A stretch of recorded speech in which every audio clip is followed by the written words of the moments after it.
the gloom left by his predecessor was over.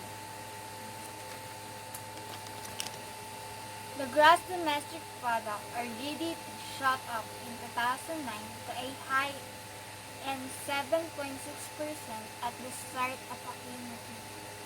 This was the highest the GDP had risen since 6.6% record of 2009, mainly to election spending, strong export earning, and the 70.6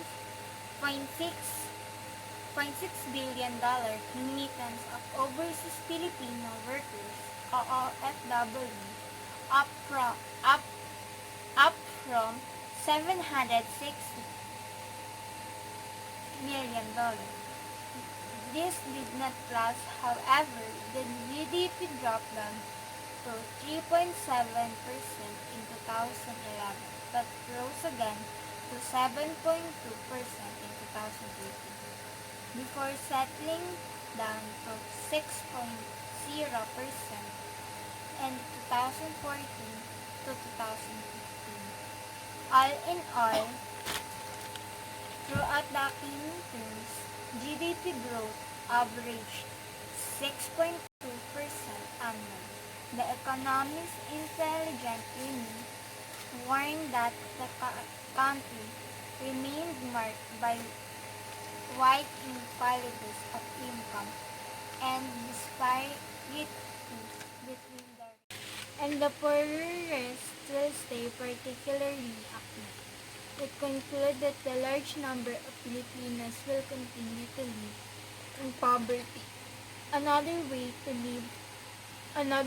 discern the tremendous negative impact of this growing inequality would be in terms of the capacity to purchase commodities from family.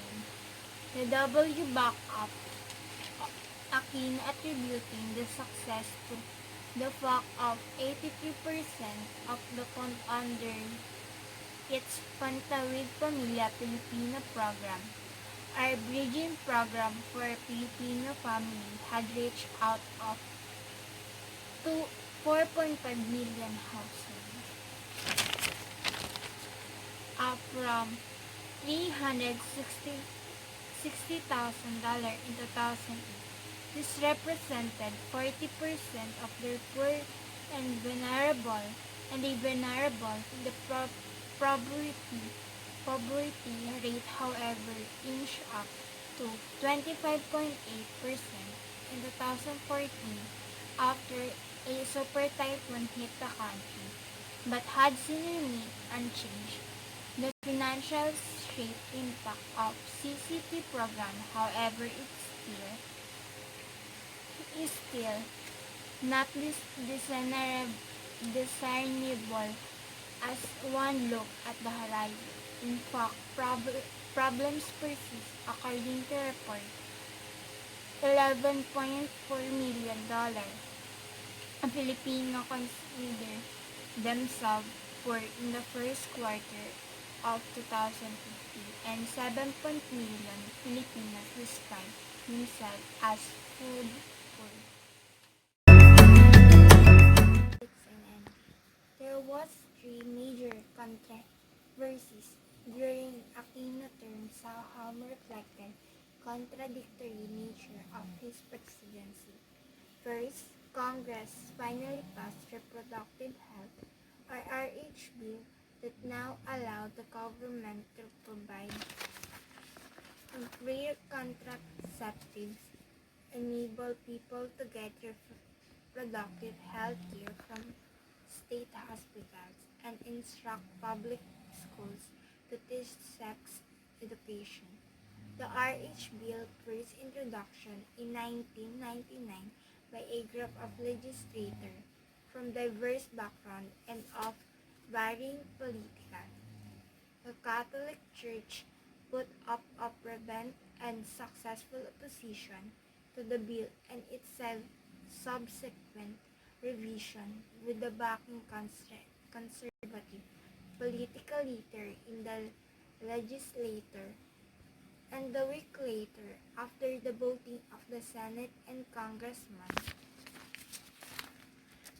if the RH bill will be passed, Aquino signed the Responsible Parenthood and Reproductive Health Act of 2012 into law. Aquino achieved only partial success with the second issue, the quest for lasting peace in war-torn Muslim Mindanao.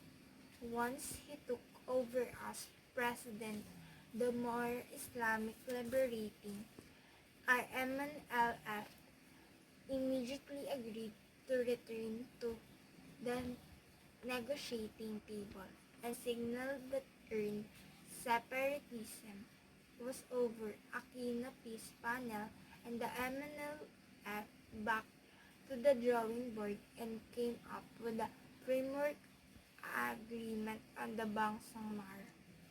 The third issue was on January 25, 2015,